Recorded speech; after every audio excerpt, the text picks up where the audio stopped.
Good morning friends, কেমন আছো সবাই? আশা করি ভালো আছো আর আমি অনেক ভালো আছি।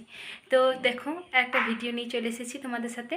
তো সকাল হয়ে গেছে, এখন সকালে ঘুম থেকে উঠেই দেখো সবাই ঘুম থেকে বিছানা ছেড়ে উঠে গেছে, ও উঠে গেছে, পুচকিটা উঠে গেছে। তো আমি এখন গোটা ঘরটা পরিষ্কার করে নেবো। এই দেখো ঘরের অবস্থা কীরকম হয়ে আছে, গোটা ঘরটা মেঝেটা কেমন হয়ে আছে তোমরা দেখো। তো এই দেখো পুরো বাড়িটা কেমন হয়ে আছে, পুরো ঘরটা আমার এই ঝাঁটাটা নামিয়ে রেখেছি ঝাড় দেবো করে। একদম পুরো বিছানাটা দেখো, এদিকে ফ্যান ট্যান সব কেমনভাবে হয়ে আছে, ছিছাতু হয়ে আছে। তো দেখো তারপর পুরো রেডি হয়ে গেছে, ঘরটা পরিষ্কার করে চলে এসেছি, তোমাদের সাথে দেখাচ্ছি, শেয়ার করছি। এইটুকু ছোট্ট একটা ঘর, বলবে সবাই কেমন লাগলো আমার রুমটা, কেমন সাজিয়েছি। বেশি কিছুই নেই, তাও ছোট্ট করে সাজিয়ে গুছিয়ে রাখাটাই তো ভালো, বলো? প্রত্যেকটা জিনিস সাজিয়ে রাখলে দেখতে সুন্দর লাগে।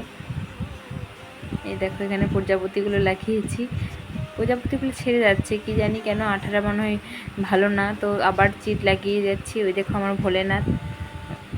ভোলেনাথকে সামনে রেখেছি। আর এই দেখো বিছানাটা, ওই দেখো ওইখানে টেবিলটাতে পুচকুর খাবারগুলো সব রাখি সাজিয়ে। আর ওটা হচ্ছে একটা ওপর, মানে ওখানে ওখানে ভেতরে একটা রুমের মতো আছে, ওখানে যাওয়া হয়, ঢোকা হয়। এই লাইটগুলো লাগিয়েছে, তো দেখো কেমন লাগছে পুরো রুমটা, তোমরা সবাই কমেন্টে জানিও। আর ভালো লাগলে চ্যানেলটি সাবস্ক্রাইব করে দিও, আর ফেসবুক থেকে দেখলে চ্যানেলটি ফলো করে দিও। সবাই ভালো থেকো, সুস্থ থেকো, দেখা হবে পরে একটা ভিডিওতে। এখনকার মতো টাটা।